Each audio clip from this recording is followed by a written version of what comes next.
Assalomu alaykum aziz tinglovchilar. Bugun men sizlarga ushbu hayajonli hikoyaning davomini olib keldim. Bu qismda Promi o'z uyiga qaytadi, lekin sirli voqealar davom etadi. Keling, birgalikda tinglaymiz. Yarim tun bo'ldi, lekin Promidan hech qanday darak yo'q. Hech qanday xabar topilmadi. Qattiq bezovtalikdan Ramisha begimning nafas olishida muammo paydo bo'ldi. Tezda ingalyator olib keldi Tithi. Ona, mana ingalyator. Ber kelinim. Tithining qo'lidan ingalyatorni oldi Ramisha begim. Nafas olish faoliyatini tiklagan bo'lsa ham, tashvishdan baravar bezovta bo'lib turardi. Pavel hali singlisi qayerda, qanday holatda ekanligini bilolmadi. Bu yerdagi politsiyachilarning yordami bilan topishga harakat qilmoqda. Barishal tumani kichikmi? Bu shaharda singlisini qayerdan qidiradi? Qo'ng'iroq yozuvini eshitib, ovozni tanishning ham imkoni yo'q. Chunki ovoz o'zgartirilgan edi. Shunga qaramay, shaharning asosiy ko'chalarida patrul qilmoqda, suratini ko'rsatib qidirmoqda. Iskalaga ham kelib, suratni ko'rsatib, yo'lovchilar va lanchilardan so'roq qilmoqda. Topmagunicha tinch nafas ololmaydi. Yarim tunning zulmat soyasi yorilib, quyosh nurlari yerga tushdi. Daka Sadargat lanch terminalidan qora mashinada bir banglovga olib kelindi Promi. Shahardan ancha uzoqda. Hozirda yopiq xonada stulda o'tiribdi Promi. Oldida yog'och stol, kiyimida qora burqa. Niqob hozircha ochiq, shuning uchun yuzi ochiq. Uning qarshisida stolning narigi tomonida naqshli yog'och stulda o'tiribdi Kavnik Rayzan. Ko'zlari qo'lidagi gazetaga qadalgan. Jagi qattiq, to'satdan gurillagan ovozda dedi: "Bu yerda qulay o'tirish uchun olib kelganim yo'q. Oldingda nonushta qo'yilgan. Tezda tugat." "Yo'q, rahmat. Nonushtangizni o'zingiz yeng." Qaysar ovozda dedi Promi. Kavnik gazetadan kozini olib, mobilni quloqiga tutib Promiga qarab dedi: "Sening munosabatingni ko'rish uchun o'tirmaganman. Yemasang o'zingning zararing. Menga hech qanday ahamiyati yo'q." Promining qaysarligi yo'qoldi. Kecha ham yemagan edi bu qaysarlik tufayli. Ochlikdan ichi chuvillab turibdi. Qo'rquv va dahshatda sarosimaga tushgan aqli, charchagan tanasi bilan boshini egib o'tiribdi. Kavnik o'rnidan turib, yon xonaga ketgan edi. Promi bir bor ovqatga qaraydi, yana bir bor qo'llariga qaraydi. Xina bo'yalgan qo'llar. To'y kayfiyati bilan kiyingan edi. Bilmaydi u yerda nima bo'layotganini. Onasi, akasi, kelini, kichkina Priyam, hammasi ehtimol uning uchun tashvishlanayotgan. Bu jim, yolg'iz muhitda notanish odamlar bilan qolish unga juda qo'rqinchli. Stuldan turdi. Qo'rqoq holda yon xonaga bordi. Kimningdir qadam ovozini eshitib, Kavnik orqasiga qaramay so'radi: "Bu xonaga kelishni man qilmaganmidim? Shunga qaramay nega kelding?" "Men haddan tashqari jasoratni yoqtirmayman." Promi boshini egdi. Yumshoq ovoz bilan iltimos qildi: "Kechirasiz, ruxsatsiz kelish to'g'ri bo'lmadi." Kavnik boshqa hech narsa demadi. Xol sochlaridan peshonasiga tomchi-tomchi suv tushmoqda. Promi bir nigoh kelishgan erkakka qaradi. U rokli stulda o'tirib, notebookni bosib yotibdi. Keyin kozini olib dedi: "Men sizning hamma gaplaringizni eshitaman. Oilam bilan dushmanlik qilaman. Yana nima desangiz, hammasini qilaman. Shunga qaramay, iltimos, meni uyga qo'yib yuboring. Boshqa zarar yetkazmang." Tan berdim. "Siz haqsiz. Iltimos, bir oz rahm qiling. Yomon nom chiqdi-ku, yana qancha yomon nom chiqarasiz?"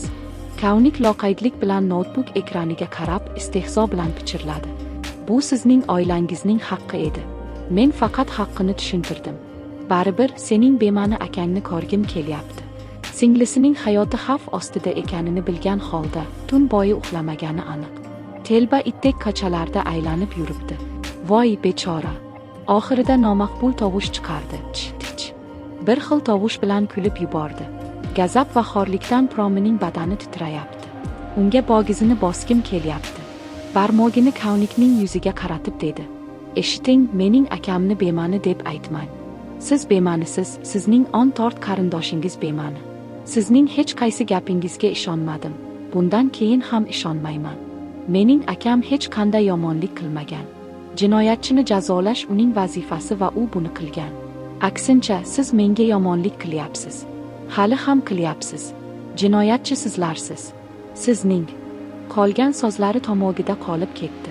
Qalin barmoqlar uning og'zini bosdi. Qattiq bokirishdan kichkina tana titrab ketdi. Jim bol. Yana bir marta bu gapni aytishga jur'at qilsang, tilini sug'urib olib tashlayman. Men shu qadar yaxshiman, toki kimdir mening oilamga zarar yetkazishga, nomusiga tegishga kelmaguncha. Ular uchun hayvon bo'lishga ham ikkilanmayman. Sening akang esa aynan shuni qilgan. Agar uni yo'lga qo'ymagan bo'lsam, mening ismim ham Kavnik Rayzan emas. Qattiq qov bilan turtganda, Promi zarb bilan karavotga yiqildi. Og'riqdan bukilib qoldi. Yiglashning guvillagan ovozi Kavnikka shaytoniy zavq bag'ishlagandek. U kulib dedi: "Yana yigla, qattiq yigla. Eshitish yoqadi. Tinchlik topyapman. Iltimos, mening gapimni bir eshiting. Iltimos, qo'yib yuboring. Men sizga hech qanday zarar yetkazmadim." Yolvordi Promi. Bir xil nolani qayta eshitish yoqmayapti. "Yangi nima deyilganini ayt", deb notebookni bosarkan dedi Kavnik. "Aytdim-ku. Men sizning hamma gaplaringizni eshitaman. Shunga qaramay, nega qo'yib yubormayapsiz?" Kavnik uzoq vaqt jim turib, notebookda biror narsani ko'rdi. Keyin beparvo ovozda dedi: "Sochiqni olib kel, tez." Promi go'yo majburan uning gapiga quloq tutdi. Kecha tundan keyin Promining hayoti qandaydir chalkash bo'lib ketdi. U jim sochiqni olib Kavnikning yoniga turdi. Kavnik boshini biroz egib dedi: "Arting." Qiz hayratda qoldi. Unga sochlarini artishni aytyapti. Titroq ovoz bilan pichirladi: "Qo'qolimdan kelmaydi. Kecha tun esingdami?" Promi jim holda yumshoq qo'llari bilan xol sochlarini artib bera boshladi. Yaxshi tanimagan, bilmagan bir yigitning sochlarini artib berish unga juda noqulaylik tugdirdi. Albatta, bularning barchasi bu odamga ahamiyatsiz. Birozdan so'ng Rubel ismli qora tanli yigit yon xonadan qichqirib keldi.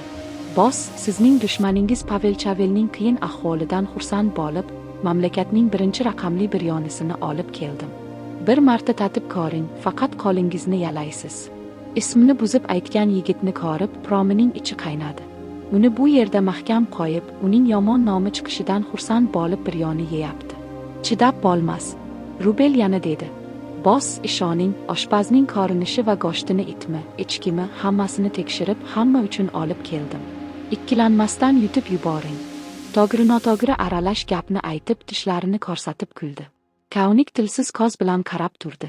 Qandaydir sababga qora biryoniga tegmay ham qo'ymadi. Sababi juda chuqur bo'lsa kerak. Promi ochlikni yutib yubordi. U ham og'ziga olmadi. Hammomga ketdi. Ancha vaqt o'tib chiqdi. Ularning xursandchiligiga chiday olmadi. U chiqishi bilan Rubel dedi: "Hech narsa yemadingiz, xonim. Hech bo'lmasa bir oz suv iching. Aks holda jigaringiz og'riydi." Promi rad qilmadi. Katta 2 stakan suvni tugatdi. Quyosh botgandan so'ng bir dubleks binosining oldiga Promini tushirib qo'yib ketdi Kavnikning odamlari. Promining kiyimida qakoq aralashmasi paxtali trikotaj ko'ylak. Darvoza oldida turganida, darvozabonlik qilib turgan odam dedi: "Voy, Promi xonim, siz bu kechda bu yerga?" "Katta xonim, janob Priyam ular kelishmaganmi?" Promi ichkariga kirarkan dedi: "Yo'q, amaki. Ular kelishmagan. Ertaga kelishadi. Men keyin siz bilan gaplashaman", deb ichkariga kirdi. Darvozabon bilan Promining munosabati juda yaxshi. Otasi yo'qligi sababli ba'zida bu odam bilan suhbatlashib o'tiradi. Hech qachon kambag'al deb befarq qilmaydi. Odam ham Promilarning oilasiga juda yaxshi aralashib ketgan. Uzun dush olib chiqdi Promi. Boshiga sochiq o'ralgan, tanasiga paxtali trikotaj ko'ylak. Tun bo'yi uxlamagani uchun boshi gijimlab turibdi. Haddan tashqari yiglashdan ko'zlari bo'lib ketgan.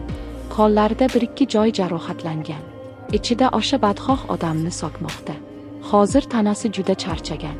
Uyda bir tugmali telefon bor. U yerdan akasiga qo'ng'iroq qildi. "Salom aka." "Salom. Salom Promi. Yaxshimisan? O'sha shayton senga hech qanday zarar yetkazmadimi? Uyga qanday yetib keldin?" Pavelning ovozida qattiq bezovtalik.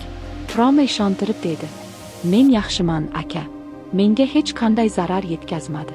Ular o'zlari meni uyga yetkazib qo'yishdi." Pavel bu gapga ishonolmadi shekilli. Shubhali ovozda dedi: "Qani, to'g'ri gapiryapsanmi? Ular seni o'zlari uyga yetkazib qo'yishganmi? Bu qanday mumkin?" "Ha, aka. To'g'ri gapiryapman. Mayli, senga hech qanday zarar yetkazmaganini eshitib tinchlandim. Endi aytchi, seni kimlar olib ketgan edi?" Yana shu vaqtgacha qayerda mahkam qilib qo'yishgan edi? Pavel juda sovuqqonlik bilan savolni berdi. Qiz dovdirab qoldi. Labini hollab yolg'onni keltirdi. Aka, ular kimligini bilmayman. O'sha odamning yuzini yaxshi ko'rolmadim. Bir yopiq xonada qo'loyog'imni bog'lab mahkam qilib qo'yishgan edi. Yana olib ketayotganda sharbat ichirib, meni xushsizlantirishgan. Shuning uchun hech narsa esimda yo'q. Pavel dedi. Yaxshi ko'rmagan bo'lsang ham xira-xira ko'rgansan-ku.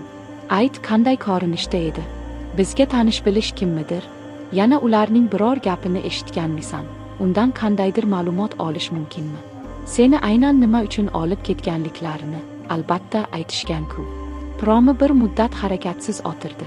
U haqiqatni bilmaguncha akasidan ko'p narsalarni yashirishi kerak. O'zini ulkan dengizning o'rtasida kichkina orolda topdi Propita Promi. Qay tomonga qadam tashlasa, o'sha tomonda xavf. Nima bo'ldi? Nega gapirmayapsan? Mendan nimani yashiryapsan? Yo'q, yo'q. Sendan nimani yashirayman? Yashirishdan menga nima foyda? Oldimda ular unchalik gaplashmadi. Lekin odam ehtimol sening ayblanuvching bo'lsa kerak. Siz go'yo ularning nomini bulgagan edingiz. Shuning uchun ular mening nomimni bulgash bilan qasos olishgan. Kelajakda zarar yetkazish xavfi juda kam. Nima bo'lganda ham sizlar bugun tunda lanjga chiqinglar. Menga yaxshi emas, aka. Juda qo'rqyapman. Sizlar tezda kelinglar. Men Barishalga bormayman. U yerda mening yomon nomim chiqdi-ku, aka. Arkning uyidagilar sizlarga juda yomon gaplarni aytishganmi? Oxirgi so'zlarni Promi juda kuygan ovozda aytdi. Ko'zlarida yosh yaltiraydi. Bir zarra tuhmatga chiday olmaydigan odamning peshonasiga cheksiz tuhmat yozilgan. Pavel sovuq ovozda singlisiga tasalli berdi. Bular haqida hech qanday tashvish qilma. Odamlarning bir-ikki qiyshiq gaplaridan bizga hech narsa bo'lmaydi. Arkdan ham yaxshiroq yigitga seni turmushga beraman. Ularning aqli va mentaliteti juda past. Sen bir ish qil. Qiz do'stlaringdan biriga qo'ng'iroq qilib chaqirib ol. Men ham xavfsizliging uchun bir konstebl yuboryapman. Boshqa tashvish yo'q. Endi hech kim senga zarar yetkaza olmaydi. Mayli aka. Hozir qo'yaman. Qo'ng'iroqni uzib, zarb bilan karavotga yotdi Promi. Hech bir qiz do'stiga qo'ng'iroq qilmadi. Hech kimni behuda qiyinchilikka tortishning hojati yo'q. Darvozabonni yuborib, ovqat olib kelib yedi va chiroqni o'chirib yotdi. Lekin ko'z qovog'ida uyqu izi yo'q. Miyasiga kema kabinasida sodir bo'lgan voqealar va ko'plab savollar hujum qilmoqda. Labiga qo'lini tegizib, nafrat bilan burnini bukdi Promi. Oila bo'ylab charchagan ko'zlari qachon uyquga ketganini sezmadi. Yarim tunda uyqudan his qildi, kimdir uning yonida o'tiribdi. Yonog'iga sovuq qo'l tegishini aniq sezdi. Lekin uyqu dahasida ko'zlarini ocholmayotgan edi. Tananing hech bir a'zosini qimirlata olmayotgan edi. Bir xil kurashda ko'zlarini ochishga urinmoqda. To'satdan bir barmoq qimirladi. Ko'zlarini ochib hansirab qoldi. Ko'p vaqt uyquda shunday bo'ladi. Uyg'onishni xohlasang ham bo'lmaydi. Kecha tun uyqusiz o'tgani uchun bugungi uyqu juda qattiq edi. Yon stol ustidagi chiroqni yoqib, atrofni yaxshilab kuzatdi. Yo'q, uning xonasida hech kim yo'q. Faqat oyog'i yonida bir gazeta ko'rdi. Qo'liga olib hayratda qoldi qiz. Bu doktor Kavnik Rayzanning qo'lidagi gazeta edi. Bu qanday qilib bu yerga keldi? Demak, haqiqatan ham kimdir uning xonasiga kelganmi? Promi nima uchun akasiga haqiqatni aytmadi? Sizningcha bu to'g'ri qarormi? Kavnik Rayzanning gazetasini Promining xonasiga kim qo'ygan bo'lishi mumkin? Nima maqsadda? Pavel singlisining xavfsizligi uchun qanday choralar ko'rdi? Bu yetarlimi? Sizningcha Kavnikning asl maqsadi nima? U faqat qasos olish uchunmi yoki boshqa rejasi bormi? Hikoyaning davomi qanday bo'lishi mumkin? Promi va uning oilasi bu vaziyatdan qanday chiqishi mumkin? Assalomu alaykum aziz tinglovchilar. Bugun men sizlarga ushbu hayajonli hikoyaning davomini olib keldim. Bu qismda Promi o'z uyiga qaytadi, lekin sirli voqealar davom etadi. Keling, birgalikda tinglaymiz. Yarim tun bo'ldi.